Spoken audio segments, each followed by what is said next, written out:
Здравствуйте, welcome back to Russian Through Poems and Paintings. Today is day 110, and we're going to quickly review aspect with imperatives, right? So the first thing actually is just forming imperatives, which we learned last year, but it's fairly tricky, so we're going to revisit that topic quickly in a slightly more detailed way than we did before.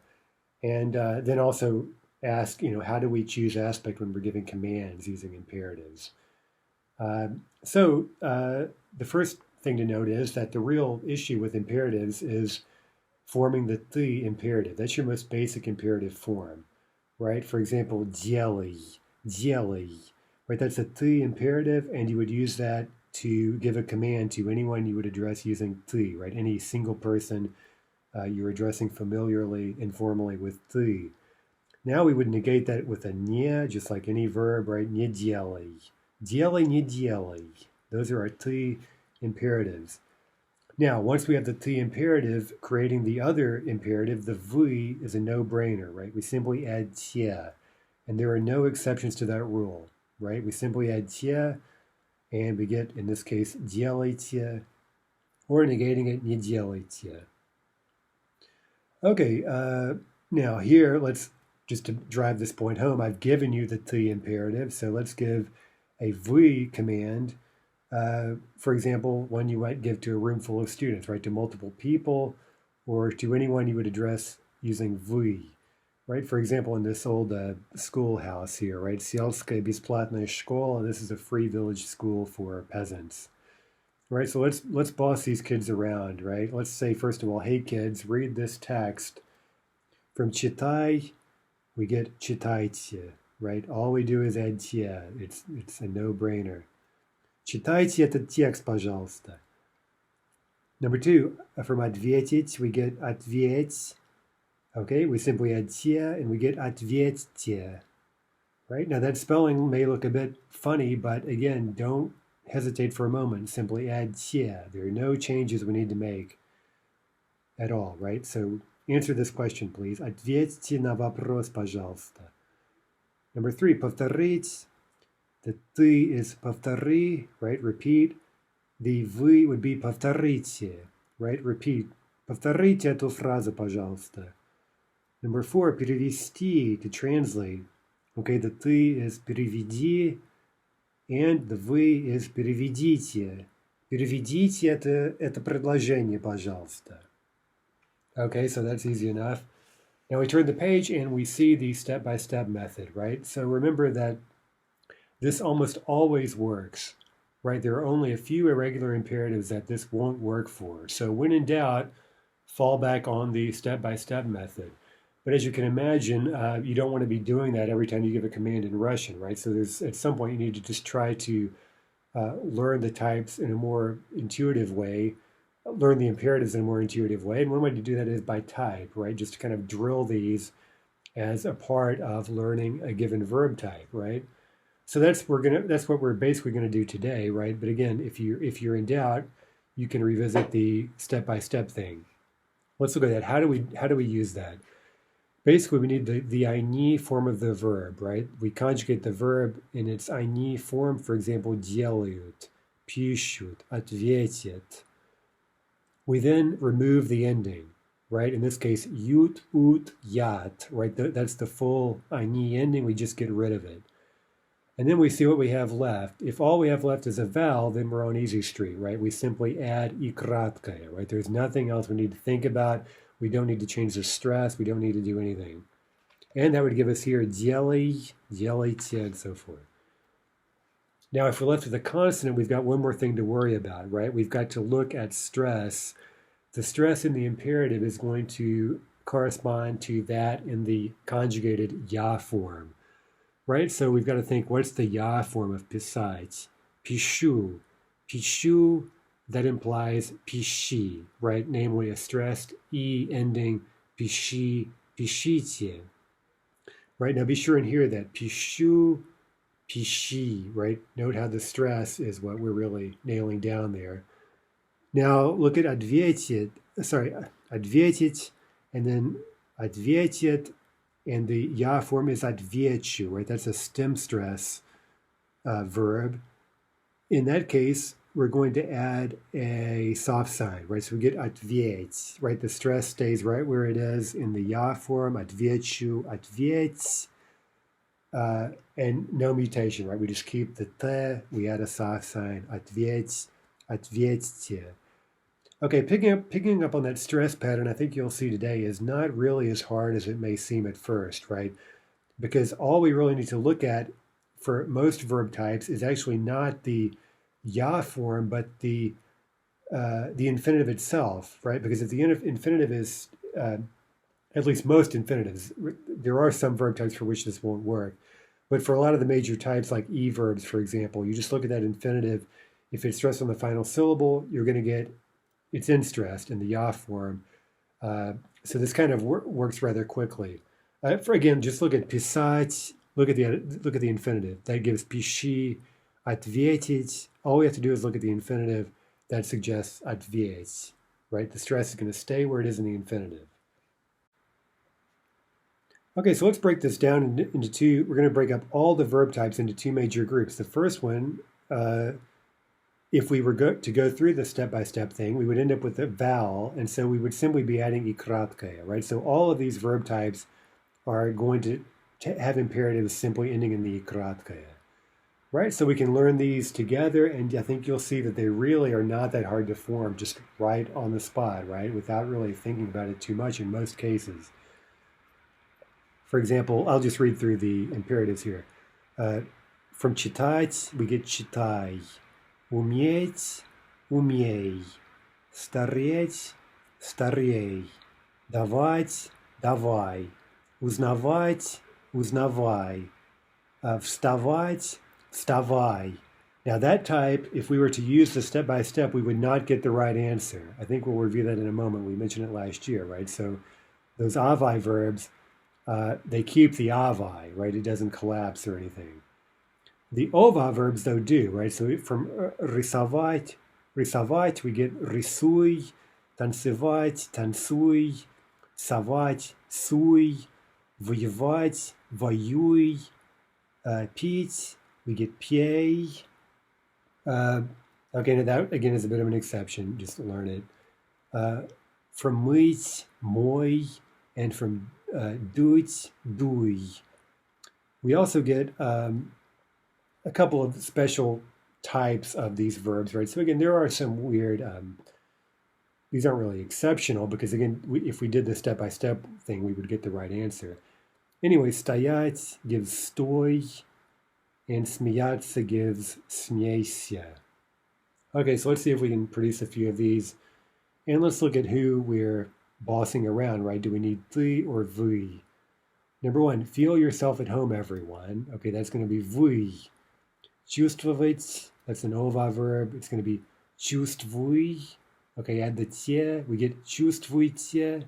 And we keep the себя. Чувствуйте себя как дома. Feel yourself as if you're at home, literally. Number two, забывать.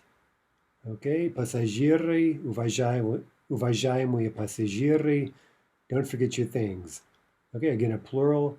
Не забывайте свои вещи.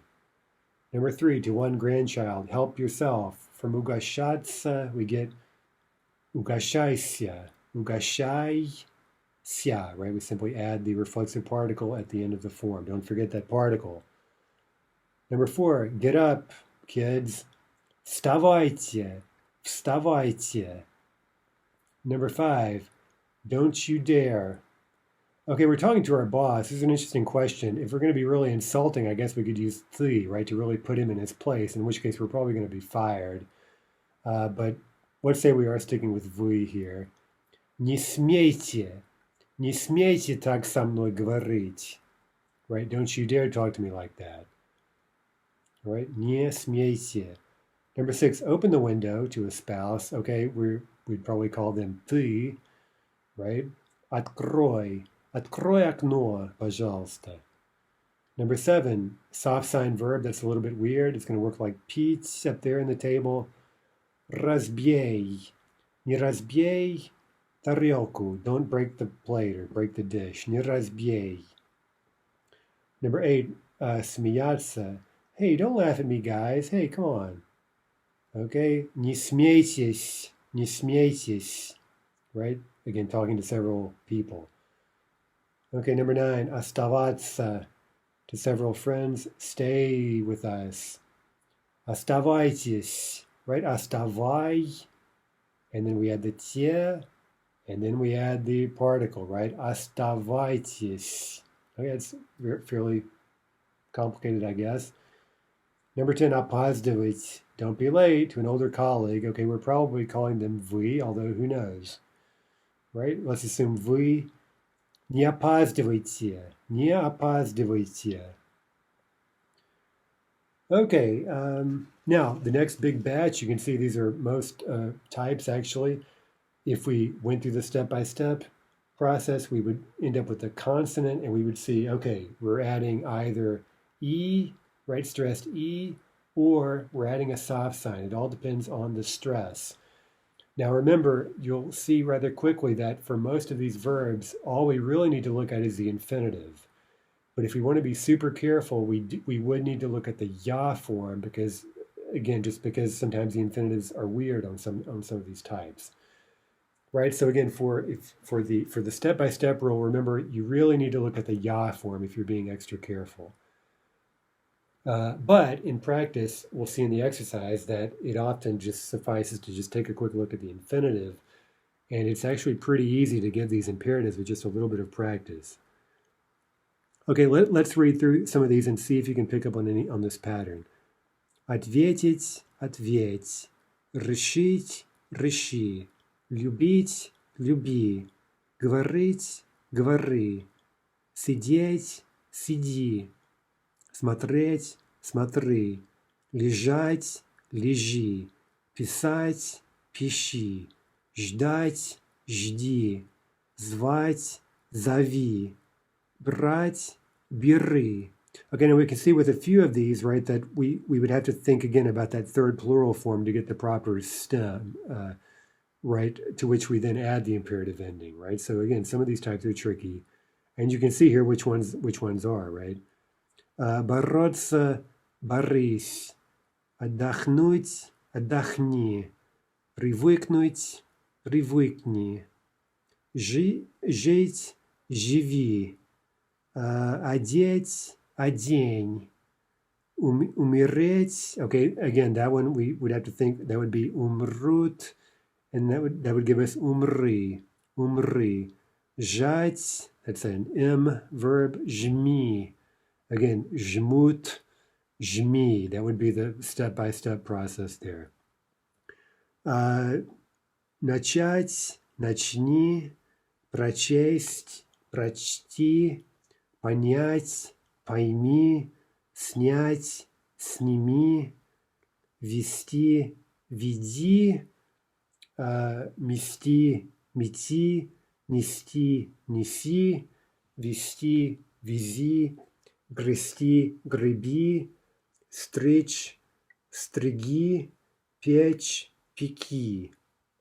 Okay, so I think in the vast majority of cases there, you see how both in terms of, well, yeah, just in terms of stress, right? The stress issue and which ending we need to add. It's usually enough just to look at the infinitive. In a few cases, that won't work in terms of stress, but I think more importantly, it's really getting that stem, right? For some of these cases, that is tricky, right? You have to look beyond the infinitive. Okay, let's practice a few of these. Okay, I'll give you room to guess yourself, right? Just looking at the infinitive. If you want to pause the video and try the step-by-step, right? That, is a kind of a fallback option. Okay, верить. Look at the stress on the stem. Вер, right? Soft sign. Вер. Number 2, лететь. Okay, final syllable. That's going to give лети. Лети. Number 3, принести. Okay, final syllable.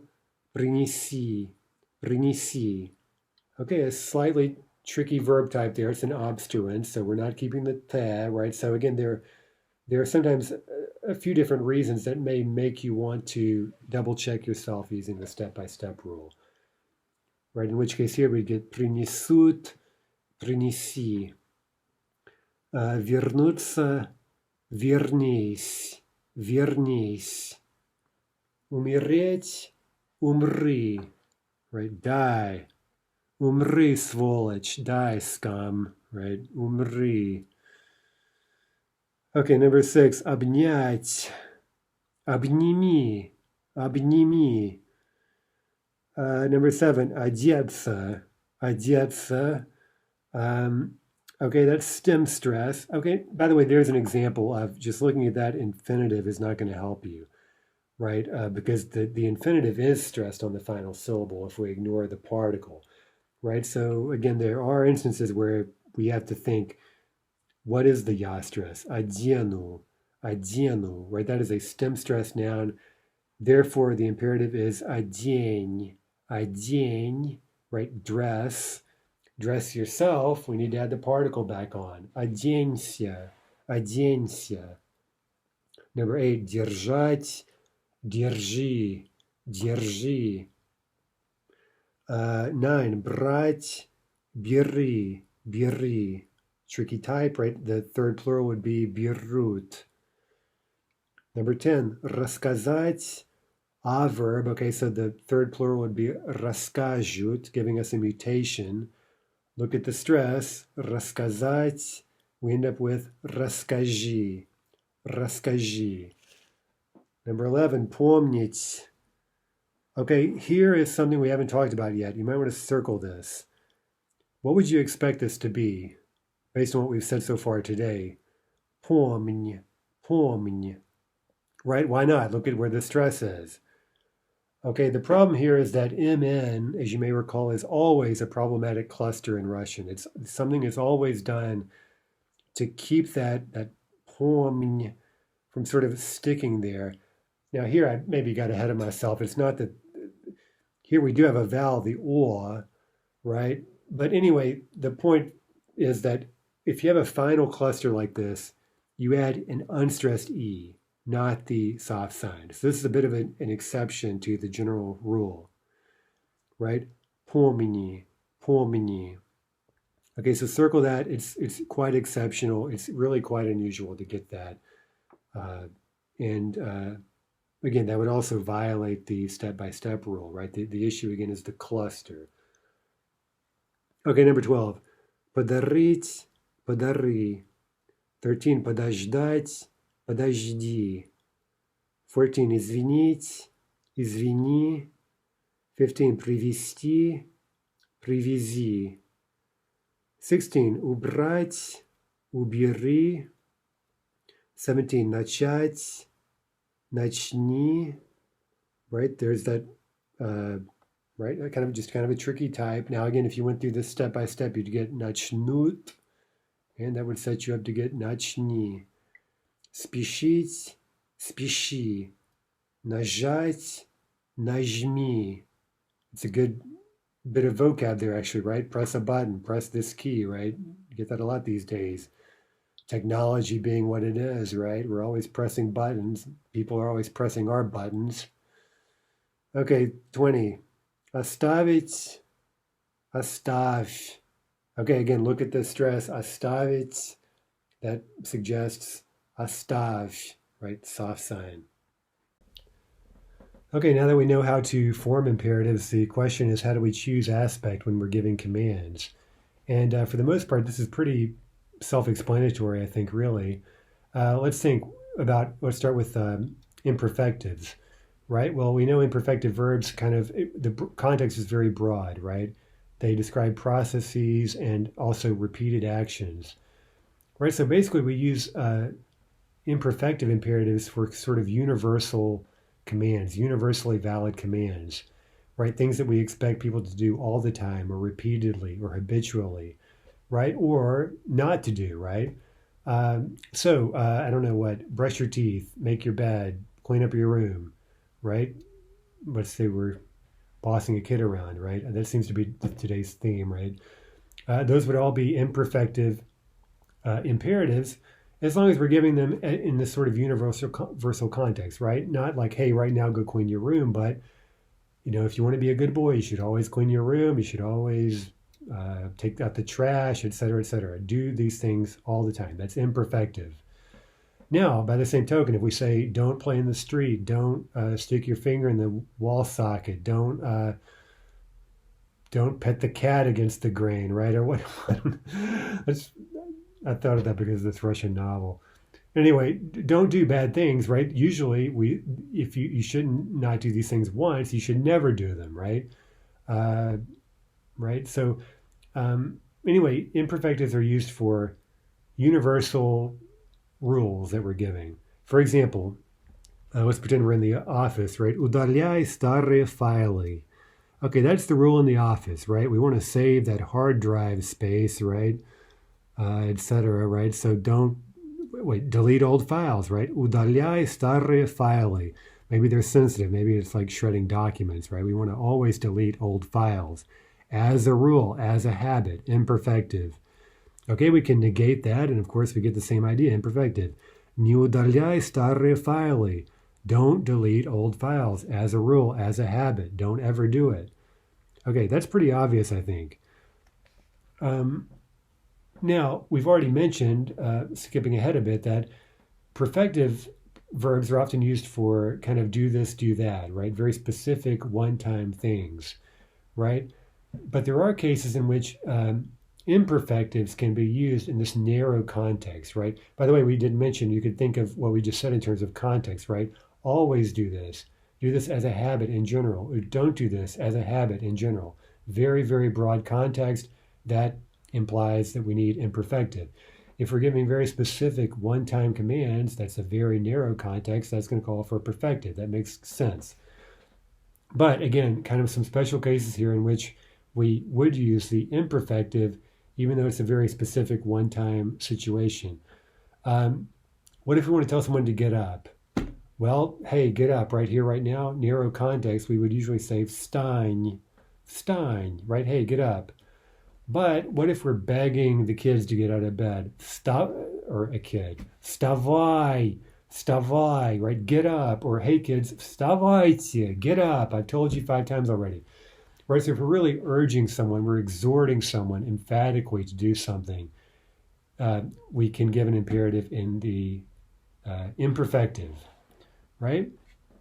Okay, second thing, there is a fairly limited set of so-called hospitality commands that are basically just used if you're, for example, hosting someone, or hey, come in, take your coat off, have a seat, help yourself, etc., etc., right? So there's things like that, a fairly limited number of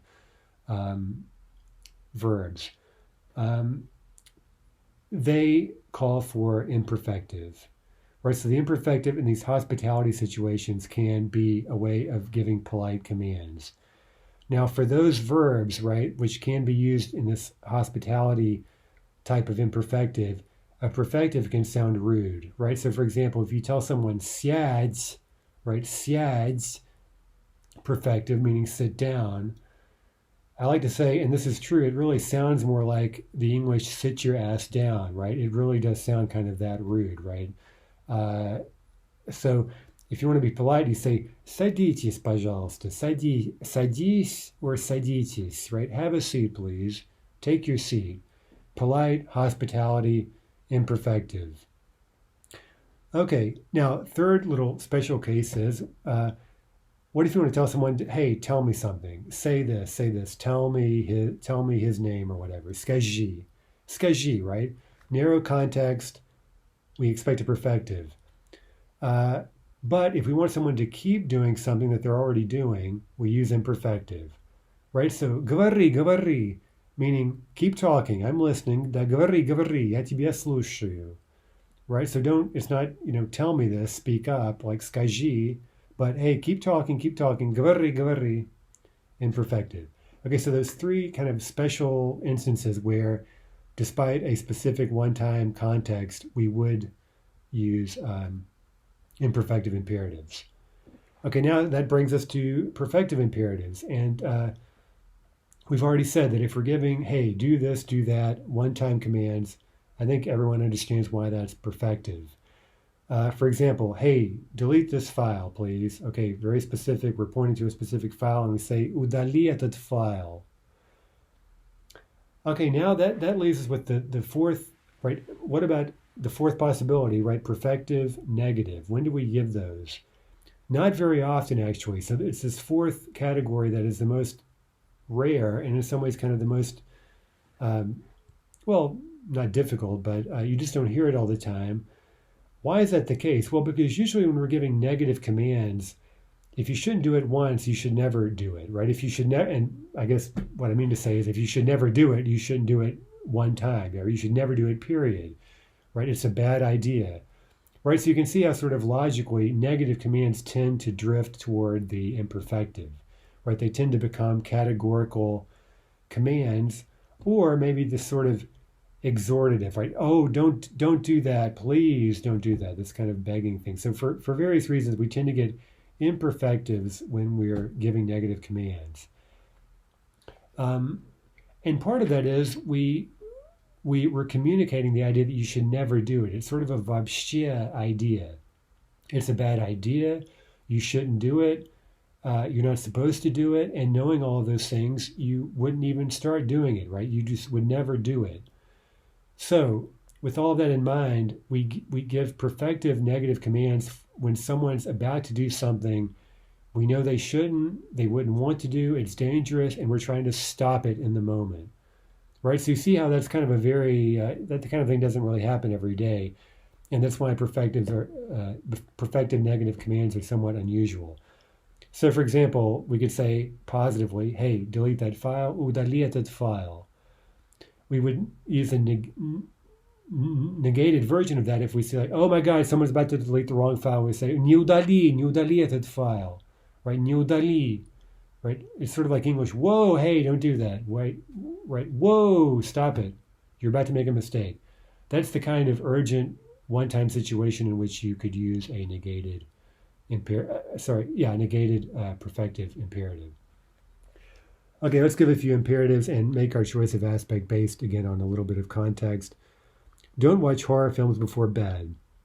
Okay, that sounds like a general injunction, right? Не смотри фильмы ужасов перед сном. Literally, before sleep. Okay, drink water instead of vodka. Okay, that's just general health advice, right? Pij, and I'm giving three forms here by default. Пей воду вместо водки. Number 3, ронять, уронить. Watch out, don't drop your wallet. Okay, that sounds like someone's about to make a mistake, right? And we're trying to stop it. Смотри, не урони кошелек. Не урони кошелек. Don't drop your wallet. Whoa. Okay, now of course we could say не роняй кошелек, meaning don't drop your wallet. It sounds like, even that kind of from the other way around, it sounds like kind of dumb advice because no one would do that intentionally, right? So, here's a context where I think the negated imperative sounds a little bit silly. But anyway, number 4, приглашать, пригласить. Don't invite him to parties. Sounds like a bad idea generally, so let's use the imperfective. Не приглашай его на вечеринки.